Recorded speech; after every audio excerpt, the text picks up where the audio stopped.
de nous regarder dans le miroir de notre histoire et de nos valeurs, pour nous rappeler qui nous sommes, d'où nous venons et où nous aspirons à aller. Au-delà des réformes et des politiques, arrêtons-nous un moment pour évoquer en profondeur ce qui nous unit.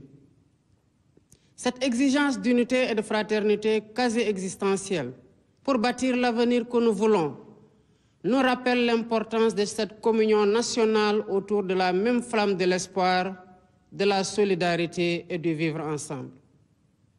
Dans un esprit d'humilité et de détermination, nous construisons pierre après pierre le Sénégal que nous voulons. Cette œuvre exige la mobilisation de toutes les énergies et s'appuie sur un esprit de solidarité, de tolérance, de don de soi et de dépassement. Des épreuves les plus dures de l'esclavage aux luttes contemporaines pour l'indépendance et la démocratie, en passant par la colonisation, nous avons démontré avec constance une résilience inébranlable. C'est dans cet esprit et par devoir de mémoire, de vérité et de justice que nous avons commémoré pour la première fois l'anniversaire du massacre de Thiaroye. Nous avons voulu d'une part rendre hommage aux victimes et graver leur mémoire dans notre conscience collective.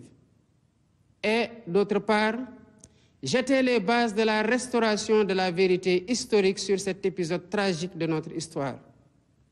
La même dette morale nous engage aussi envers les victimes des événements survenus entre mars 2021 et février 2024 et leurs familles. Nous ne pouvons rechercher la vérité sur des faits survenus il y a 80 ans et accepter l'omerta sur les événements tragiques vécus ces 4 dernières années. Ce faisant, il ne s'agit pas d'une revanche à prendre, mais d'une justice à rendre aux victimes et à leurs familles, de les apaiser et de réaffirmer la sacralité de la vie humaine.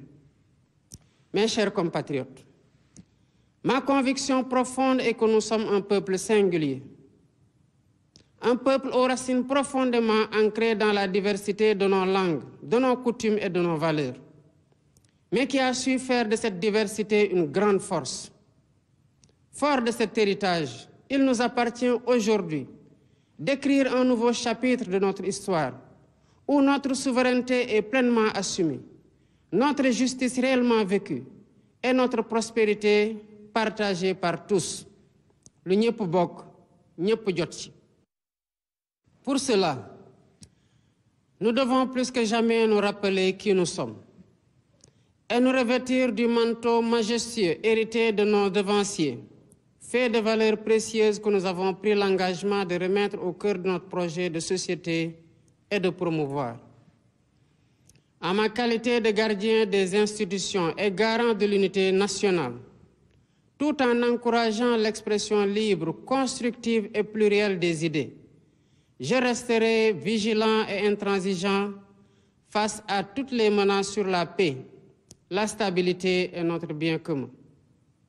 Au demeurant, je garde à l'esprit que nous devons conjuguer fermeté sur les principes et ouverture d'esprit pour préserver l'équilibre de notre démocratie et la cohésion de notre pays.